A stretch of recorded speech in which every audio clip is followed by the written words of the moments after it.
Bon bah voilà, je suis revenu. Salut l'équipe, c'est pas trop logique et on se retrouve aujourd'hui dans une nouvelle vidéo. Ça y est, je suis revenu du Japon et qui dit retour du Japon dit retour de mes bagages du Japon. Et qui dit bagages du Japon dit énormément d'achats. Et histoire que ce soit plus simple pour vous de voir qu'est-ce que j'ai acheté, j'ai chapitré par thème. Je suis un crevard, vous me connaissez, il y a beaucoup d'achats d'occasion. Parce que l'occasion au Japon, bah déjà de 1, c'est pas très cher. Et en plus, c'est quand même en super bêta. Donc on va commencer directement. Le classique achat du Shonen Jump qu'il y avait en librairie quand j'étais au Japon. Donc le premier avec Luffy, le deuxième avec Sakamoto Days. Pour enchaîner, je me suis rendu dans une boutique qui s'appelle le Mandarake, je crois que c'est comme ça, à Akihabara, une boutique d'occasion. Et il y avait un mur de Shonen Jump de notre époque jusqu'à les années 80, je crois. Et je me suis dit, pourquoi pas essayer de trouver le Shonen Jump de mon année de naissance, et même de mon mois et de ma semaine de naissance. Donc je suis tombé sur celui-là. Voilà, donc c'est le numéro 39 de 1997, qui est sorti le 6 septembre, je crois. Je suis né le 3 septembre. Donc c'est le Shonen Jump qui est sorti juste après ma naissance. On voit en couverture Golden Boy, qui est une licence que je connais pas très bien. Les autres mangas à l'honneur, je les connais pas. J'ai quand même pas mal de chance parce que je crois qu'à 1 ou 2 semaines près, c'était One Piece, le chapitre 1 de One Piece. Donc autant vous dire qu'il coûtait un peu bonbon. Là, celui-ci m'a coûté 700 yens, ça doit faire 5 euros. Voilà, pour le souvenir à mettre dans le décor, c'est assez sympa. Ensuite, j'ai acheté 3 tomes 1 japonais. Le Big Three, mais attention, le Big Three de Bibi. Donc le Big Three pathologique. Les 3 mangas qui m'ont fait kiffer le manga. Donc forcément, on a Dragon Ball, voilà le tome 1 de Dragon Ball. Ensuite, on a One Piece, le tome 1 de One Piece en VO, en japonais. Et enfin, ça c'est peut-être un petit peu une surprise, le tome 1 de Death Note. Alors pourquoi ces 3 tomes-là ? Dragon Ball, le premier manga, ça m'a fait tomber dedans. One Piece, un manga que je suis depuis 15 ans, je pense, un truc comme ça. Et Death Note, c'est le premier animé qui m'a vraiment mis une claque. Donc voilà, c'est ma trinité divine. Je vais essayer de les encadrer et de les mettre dans le décor. Bon, je sais que trouver un cadre aux dimensions parfaites va être compliqué, mais on va essayer. On va enchaîner avec les achats My Hero Academia. Alors, ça se sent que My Hero Academia, c'est une licence que j'ai lue juste avant de partir. Parce que de base, My Hero Academia, je m'en battais un peu les reins. J'ai lu, j'ai kiffé, j'étais en plein dedans. Des personnages qui me sont restés en tête, je voulais les avoir en figurine, je les ai cherchés, je les ai eus. J'ai pas mal participé à des Ichiban Kuji. Les Ichiban Kuji, c'est des loteries. Vous avez déjà dû voir ça dans des Micromania ou dans les magasins spécialisés. En gros, t'as un ensemble de lots qui est mis en jeu sous une licence. Donc t'as du Dragon Ball, du Naruto, du One Piece. Avec des lots de plus en plus intéressants. Donc le lot A, c'est le plus intéressant, le lot B devient le plus intéressant, etc. etc. Et parfois, tu peux avoir des trucs assez intéressants, une figurine, un stand acrylique, une pochette, un porte-clés, j'en sais rien. Et du coup, pendant que j'étais au Japon, je me suis rendu compte qu'il y en avait énormément, dont une, My Hero Academia. Le lot principal, c'était une figurine de Dark Deku qui était une figurine que je voulais avoir. Du coup, j'ai participé 2 fois à cette loterie. J'ai perdu les 2 fois. Par contre, j'ai eu 2 lots de consolation qui sont mine de rien assez intéressants. Le premier, un petit stand acrylique, voilà, donc de Endeavor. Voilà, assez simple, mais assez stylé, mine de rien. Voilà, pour une participation à lot de consolation, je trouve ça assez intéressant. Sachant que le prix doit être de 5 euros la participation. Voilà, 5 euros le petit stand acrylique, c'est pas trop mal. Et j'ai également eu un petit Eco Cup, donc un petit verre aux couleurs de Hawks. Vous allez le voir dans cette vidéo, j'aime beaucoup les méchants, les antagonistes de manga. Ce sont quasiment mes personnages préférés dans chaque licence. Et c'est les personnages chez lesquels je veux des goodies. Du coup, My Hero Academia, je suis tombé sur un petit goodies de Overhaul, le méchant emblématique de la saison 2 ou 3, tome 10-19 je crois. Et je l'ai acheté. Bon, c'est une petite figurine en chibi, donc voilà. Elle n'est pas très balèze, mais ça fait toujours plaisir d'avoir une petite figurine sur ce personnage que mine de rien on voit pas assez. Ensuite, en méchant que je trouve incroyable, on a Twice. Voilà, ce personnage dont l'alter et le dédoublement. Je trouve il a un développement qui est super intéressant. Donc voilà, je voulais l'avoir en figurine pour l'ajouter à ma petite collection. En termes de méchants, forcément Tomura Shigaraki. Voilà, le dessin principal. Donc j'hésitais entre une version un petit peu dans les débuts de My Hero Academia avec voilà toutes les mains, ou le Tomura Shigaraki un petit peu plus bresson, un peu plus cheaté on va dire. Mais finalement là je suis tombé un petit peu en kiff sur celle-là. Je vous parle pas des prix parce que j'ai pas retenu tous les prix, mais on est entre 5 et 15 euros la figurine. Et on est plus souvent sur du 5 que sur du 15 euros. On va enchaîner sur les gentils, sur les héros, avec Dark Shadows. Qui est un personnage que j'aime bien, un petit peu une parodie des personnages bressons, mais en même temps voilà, il a quand même son alter qui reste stylé, son importance dans le manga. Voilà, avec son alter derrière, voilà. Moi, je kiffe, donc j'étais content de l'avoir. Ensuite, on avait forcément Eraserhead, un de mes personnages également fétiche. Voilà, le prof principal de la classe de Deku avec son fameux alter et son petit bandeau là qui reste super stylé. Et un personnage du coup son fils spirituel un petit peu dans le manga, mais que j'ai appris à découvrir dans les derniers tomes. Et à partir du moment où j'ai appris à le découvrir, je me suis dit un jour il faut que j'ai sa figurine. Hitoshi Shinzo avec son fameux alter de possession, on va dire. Voilà, figurine assez classe, assez intéressante. Et pour finir dans l'univers de MHA, la petite Q-Posket. Alors je sais plus si c'est Denki ou Denji parce que j'ai tendance à confondre avec Chainsaw Man. Donc en gros voilà, le personnage avec l'alter de l'électricité. Et ce qui est assez rigolo avec cette figurine, c'est que je l'ai trouvé dans un vide-grenier. Oui, pas trop logique ne change pas, il fait même des vide-greniers au Japon. Je vous en parlerai dans une vidéo ultérieure, dans la vidéo Notre expérience au Japon. Et je l'ai trouvé à 500 yens. 500 yens, ça fait du 3 euros à peu près. Voilà, 3 euros la Q-Posket. Bon, je suis pas forcément très fan des Q-Posket, mais à ce prix-là, je pouvais pas m'en passer. Je vous propose d'enchaîner par One Piece. Et directement, on va commencer par la figurine qui m'a coûté le plus cher de tout le voyage. En même temps, elle est tellement stylée. Moi, dans One Piece, j'ai deux personnages fétiches. C'est Crocodile et Mihawk. Voilà, je sais pas pourquoi, je les kiffe trop, ils sont trop stylés. Et je voulais absolument avoir une très belle figurine d'un des deux. Bon, Crocodile, il y en avait une qui était un petit peu chère, elle était sur un 80 euros. Vous me direz 80 euros pour une très belle figurine, ça va. Mais il y en avait une de Mihawk qui était à soit 50-60 euros, qui était également très stylée. Donc c'est celle-ci que j'ai décidé d'acheter et je vais vous la montrer. Figurine de Dracul Mihawk. Voilà, elle est assez stylée. Voilà, je vous l'approche un petit peu. Vous voyez qu'il a son petit poignard avec lequel il a battu Zoro au tout début du manga. Assez stylé. Et je vous retire son épée parce qu'elle est évidemment retirable. Voilà, sa fameuse lame noire. Non, je suis hyper fan de la figurine. En plus, je trouve qu'elle rend vraiment très bien. Je vous parlais de Crocodile. Forcément, j'ai trouvé une autre figurine un petit peu moins chère, mais qui représente toujours ce petit méchant emblématique du début de One Piece. Voilà. Vous voyez un petit peu avec son fameux cigare en son corps qui est complètement désaxé par le sable. Oh là là, qu'est-ce qu'elle est stylée. Bon, tant que j'y suis, on va continuer avec les méchants de One Piece.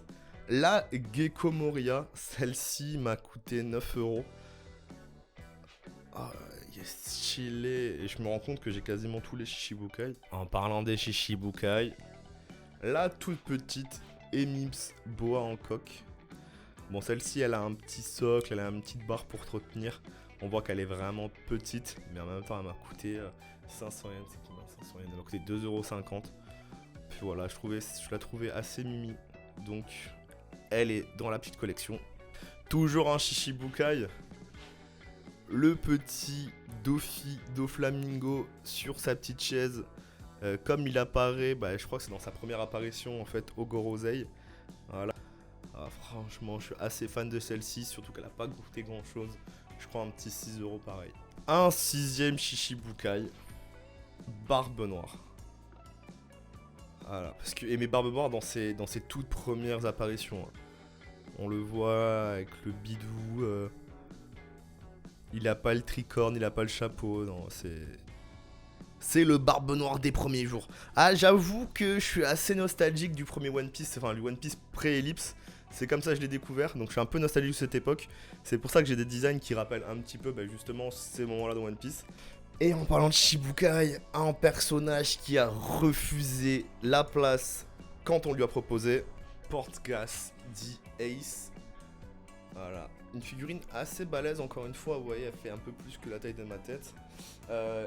Figurine que j'ai vu pas mal de fois passer dans des collections ou au magasin. Petit détail, bon, elle a une petite tache sur le torse et il lui manque son petit couteau ici.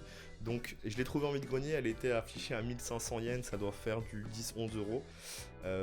J'ai essayé de négocier, sachant que je parle pas japonais. En fait, voilà, il m'a dit 1500 yens. Il me l'a écrit sur sa calculette.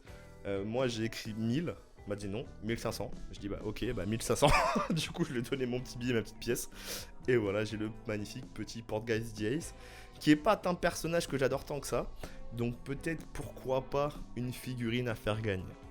Par contre, une figurine à pas faire gagner parce que c'est un personnage que je surkiffe et que je voulais absolument avoir en figurine, le Brook Pré-Ellipse. Alors je crois que là c'est le Brook dans un film, sachant que j'ai pas vu les films One Piece donc je pourrais pas vous dire lequel. Bon, c'est quand même son uniforme et sa canne Pré-Ellipse, donc je suis content de l'avoir. Et là c'est un achat un petit peu fun, ça reste Brook, mais ça reste Brook en gros comme un squelette dans les salles de classe, sachant qu'on peut lui enlever ses vêtements, je sais pas si vous voyez un petit peu sur le côté, voilà, en gros Etienne Parclips, et si on enlève ses vêtements, en fait ça révèle son squelette, tac, vous voyez. Et ça peut faire en gros comme un squelette de salle de classe. Je trouvais ça original et un peu gaulerie, donc je l'ai prise. On va essayer d'accélérer sur les figurines. La petite figurine de Robin. Alors j'aurais bien aimé la Robin pré-ellipse, mais je l'ai pas trouvée. Donc voilà, la Robin post-ellipse qui reste quand même assez intéressante. Bon, toujours avec ce petit canne qui fait un peu chier. Mais bon, elle coûtait 700 yens. Ce qui est à peu près 5 euros. Et pour en finir avec les figurines One Piece, la figurine de Arlong, qui est un personnage qui était tellement stylé et qui plus le manga avance, plus on a tendance à l'oublier. Et en plus je trouve qu'on voit jamais des goodies d'Arlong, donc voilà, quand je l'ai vu j'ai craqué. Pour continuer sur One Piece, le petit porte-clés Dracul Mihawk, voilà, 220 yens, ça doit faire un peu moins de 1,50€. Voilà, un petit porte-clés assez mignon. Un goodies assez gaulerie encore une fois, un Zippo, donc un briquet, trouvé en vide-grenier, à l'effigie de ce bon vieux Brook. J'ai fait quelques achats gachapon. Donc les gachapon, vous savez, c'est les petits distributeurs. Là, on met une pièce, on tire et on a un goodies au pif selon ce qui est affiché. Et du coup, j'en avais un One Piece et j'ai tiré le petit Jazz Drake. Voilà, donc la Supernova dans un emballage qui rappelle un fruit du démon. Donc ça, c'est assez stylé. Je suis évidemment allé faire un tour au Mugiwara Store. Donc c'est un magasin uniquement sur le thème de One Piece. Je n'ai pas acheté de manga de la série officielle, par contre j'ai acheté les 3 One Piece Doors, donc c'est les petites illustrations qu'il y a en début de chapitre de One Piece, qui sont représentées dans ces 3 tomes, sachant que il n'y a pas de texte, donc je peux les lire malgré que ce soit en version japonaise. Petit détour par une licence dont je n'ai pas encore les mangas, Kuroko's Basket, avec 3 petites figurines. La première, une toute petite Kagami, voilà, assez mimes. C'est une figurine dans une collection assez connue au Japon. Donc en gros, voilà, toutes les figurines sont de cette taille-là. Et j'ai vu énormément de ces emballages et ces figurines-là. Donc je pense que c'est une collection assez prisée. De même, le petit Kisei, voilà, dans une pose assise. Voilà, rien à dire de la génération des miracles. Moi, la figurine que j'aurais bien aimé avoir, c'était Murasaki Bara. Malheureusement, j'en ai vu une à 9000 yens, ce qui fait à peu près 70€. Et j'aime pas assez le personnage pour mettre cette somme-là. Par contre, je suis tombé sur le petit Aomine à 10€. Voilà, donc je l'ai pris. Vous connaissez mon amour pour cette licence, Tokyo Revengers. Voilà, le tome 1 d'occasion à 250 yens, ça fait du 2,10€. Voilà, je l'ai pris vraiment pour la collection. Et c'est pas le seul goodies de Tokyo Revengers que j'ai pris. J'ai évidemment pris mon personnage préféré dans une pose en plus. Oh là là, regardez-moi ce Draken. Oh, regardez comment il est stylé. Oh là là là là là là. Oh, je suis fan. Dans cette collection, on avait également le Mikey dans une pose. Oh là là là là. Regardez-moi cette pose. Oh, son coup de pied qui va partir, sa veste qui flotte au vent. Bon, le socle qui est un peu relou, mais sinon, elle est tellement jolie. Et vu que forcément, il faut bien se battre contre quelqu'un, la petite figurine de Kisaki. Voilà, cet personnage assez intéressant.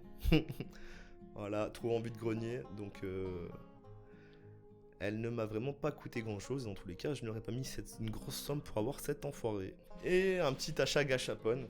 En gros, dans le gachapon, tu peux avoir tous les uniformes du Toman, du coup du Tokyo Manjikai. Et voilà, donc j'ai eu le petit uniforme en petite figurine classique du Toman. Avant d'enchaîner sur les autres licences et de finir par la grandiose Dragon Ball, on va enchaîner par les licences un petit peu en vrac. Donc j'ai acheté un petit artbook, même si c'est pas vraiment un artbook. C'est ce magnifique travail de Takehiko Inoue, Slam Dunk 10 Days After. Normalement, si vous avez vu ma vidéo sur Takehiko Inoue, vous savez de quoi je parle. Sinon, je vous invite à aller regarder la vidéo. En gros, ce sont les dessins qu'il a réalisés sur le tableau noir d'une école dans lequel était censé se passer Slam Dunk. Et il les a réalisés sur le tableau noir de l'école. Donc en gros, c'est une œuvre éphémère qui a été prise en photo et qui a été mise sous forme de recueil dans cet ouvrage. Alors évidemment, c'est en japonais, mais pour la collection, je ne pouvais pas passer à côté. Licence qui n'était pas très présente, malgré le fait que je trouve qu'elle est assez populaire. Voilà. Saitama de One Punch Man, la figurine assez dynamique. Bon, j'étais un peu déçu des figurines Saitama, il y en avait 3-4, mais pas très réussi. Celle-là l'est un petit peu tout de même. Bon, je pense que lorsque j'aurai le budget, je partirai sur la figurine en résine, là où il éclate le corps d'un monstre, que Manga Critique a déjà et que je lui envie un petit peu. Figurine vide-grenier, mais figurine d'exception de par la licence assez rare. Cobra. Voilà, la petite figurine Cobra avec, je crois que son bras c'est le pistolet laser, mais peut-être que j'ai des conneries. Qui a été un personnage qui a été inspiré par Belmondo. Voilà, on voit le prix dessus, 1500 yens, 10 €. C'est une licence qui est chère au cœur d'un membre de ma famille. Donc lorsque je l'ai trouvée, je l'ai prise tout simplement. Et j'ai trouvé une autre figurine de Cobra dans une collection qui s'appelle Cobra Girls Collection. Voilà, alors cette figurine par contre, elle a du vécu, hein. Je pense que ni vous ni moi n'étions nés à sa sortie. Alors, on voit que d'ailleurs la boîte a pris un petit peu cher. Mais bon, voilà, ça fait le charme de la figurine. Licence beaucoup plus récente, Blue Lock avec Barou Chouet, je crois que c'est un mec qui s'appelle, en tout cas Baro, qui est un personnage qui est inspiré par Zlatan Ibrahimovic. Donc en plus du fait que j'aime bien Blue Lock, la conspu et moi, j'aime bien Zlatan Ibrahimovic, c'est mon joueur préféré de tous les temps, donc comment passer à côté? C'est une figurine que j'ai chopée, que j'ai essayé de choper en UFO Catcher, mais que je n'ai pas réussi à avoir. Donc je l'ai acheté à côté. Achat vide-grenier, 300 yens, ça fait 2 €. Une figurine de QQ, c'est Nakano Miku, qui est, en tout cas là où j'en suis dans QQ, quand c'est chez Quintuplets, mon personnage préféré. Là je sens que je vais faire des petits jaloux. Une toute petite figurine, mais une figurine quand même, de Kingdom. Voilà, alors je crois que son nom c'est Shin.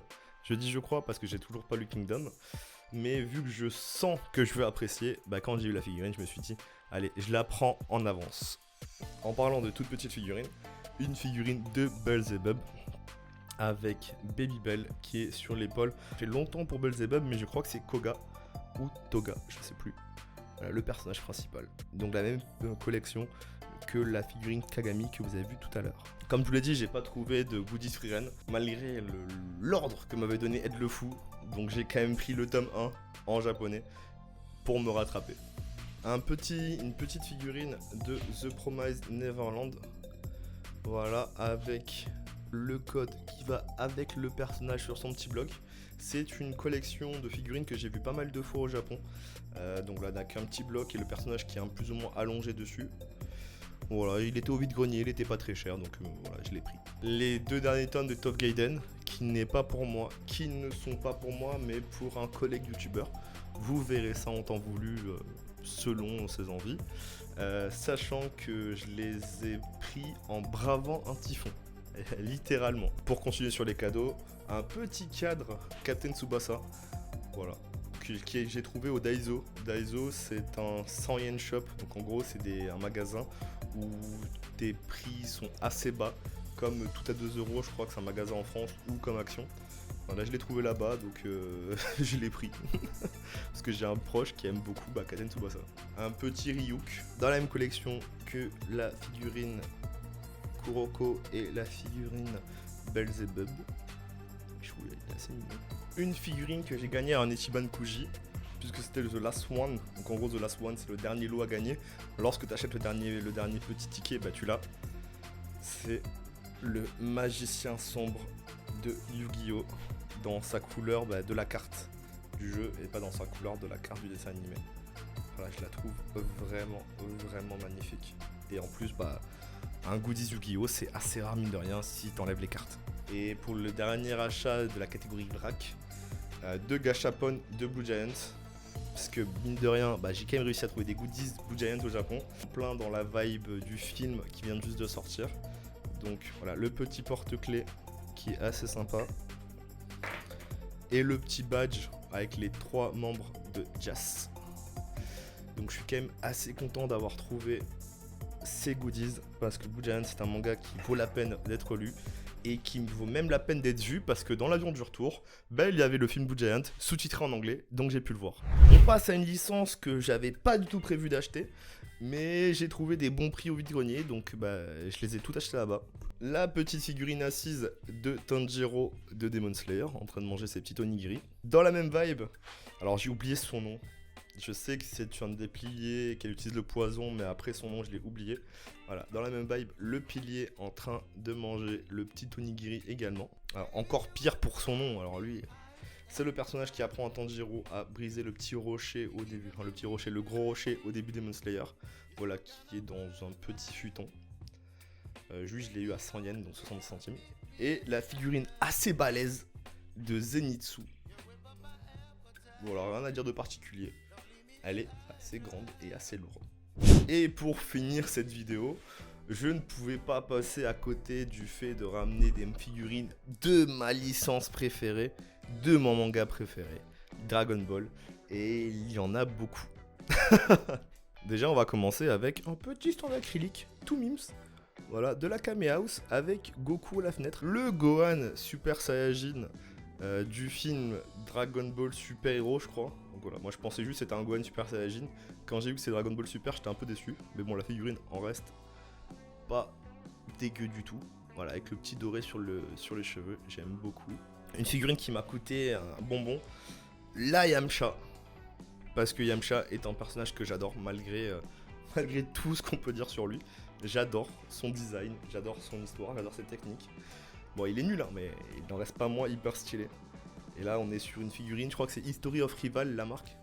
Mais voilà, elle est assez balèze, assez dynamique, dans la pose de la technique du loup. J'aime beaucoup. Un personnage sous-côté aussi, mais qui en reste pas moins vachement stylé. C'est 16. Voilà, avec sa petite technique où son point se détache. Ah, je vous avais dit que j'aimais les personnages secondaires. Hein. Mais puisqu'il faut remettre l'église au milieu du village, la Son Goku dans son combat face à Vegeta, Majin Vegeta dans la saga Buu. Voilà, avec la petite auréole, il est vachement stylé. Et dans la même collection, le Majin Vegeta dans son combat face à Son Goku. Elle est vraiment stylée aussi. Et pour finir, mes 2 personnages préférés de Dragon Ball, Piccolo déjà. Bon là c'est Piccolo Damayo, hein, donc c'est-à-dire le père de Piccolo techniquement. Voilà, le Piccolo méchant de Dragon Ball. Voilà, dans une pose assez dynamique, j'aime beaucoup. Mais surtout, le vrai Piccolo.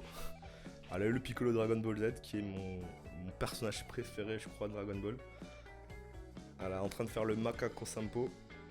Donc j'ai le rayon qui va avec, hein. J'ai qu'une main, donc je peux pas vous le montrer. Et mon autre personnage préféré de Dragon Ball, Krillin. Oui, j'aime les personnages qui sont pas forcément très forts.